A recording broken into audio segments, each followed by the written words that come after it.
Hi, my name is Thomas Barnett, and today I'm presenting on my doctoral research and whether or not glucagon-like peptide 1 receptor agonists are safe and effective for people with HIV. I completed this as part of the Doctor of Health Science curriculum, completed in August of 2025.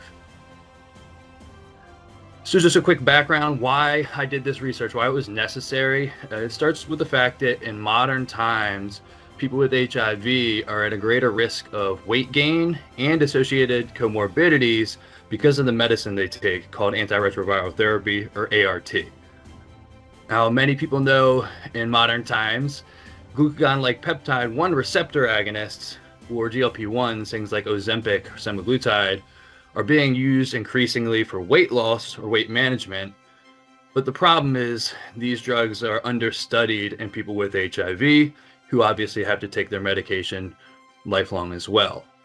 There's also some literature showing that there might be underutilization of these drugs because clinicians aren't confident prescribing them because of the lack of evidence.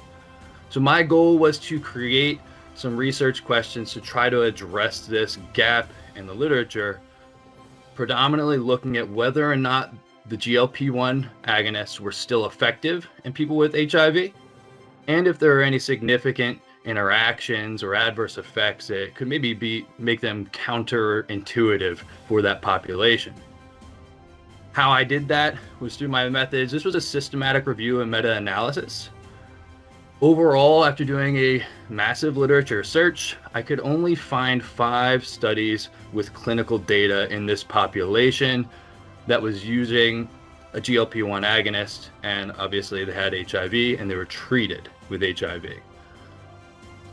Collectively, the results looked positive.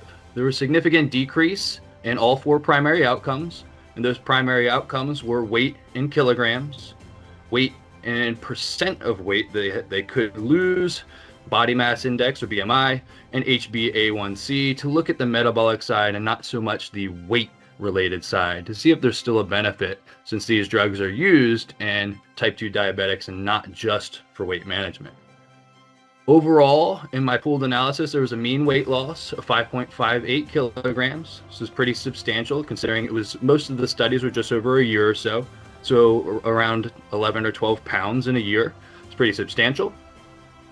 There was a class-specific note when I did a moderator analysis on a special class of antiretroviral therapy drugs called integrase strand transfer inhibitors.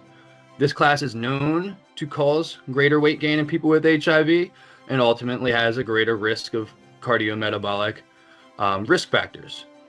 There was no significant difference in this in the outcomes related to whether or not someone with HIV was taking an INSTI in this study, although there was limited data.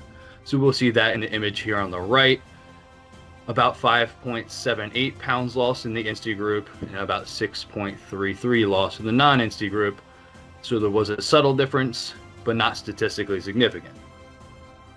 There are also a multitude of different GLP-1 agonists, one of which is semaglutide. It's more recent than many others, and this showed a greater weight loss effect than alternative GLP-1 agonists like dulaglutide or liraglutide when they were in a pooled analysis. But again, some of these results had such great heterogeneity that it may not be clear enough to have a definitive outcome or takeaway.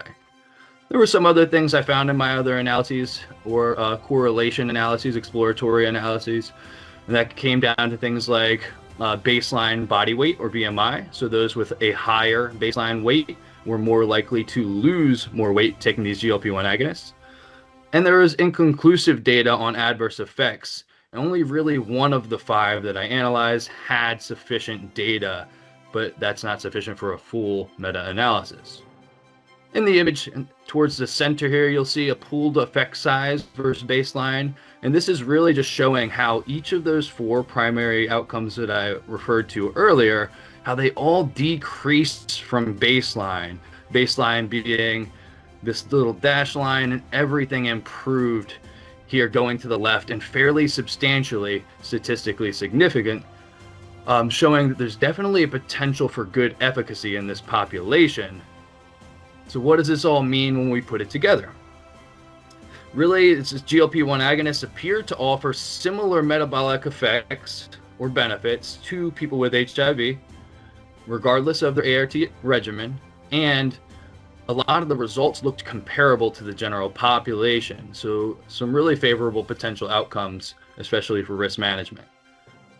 What was available, there were no consistent or severe drug interactions or adverse effects that were reported. Still, again, limited data, but nothing glaring at this point.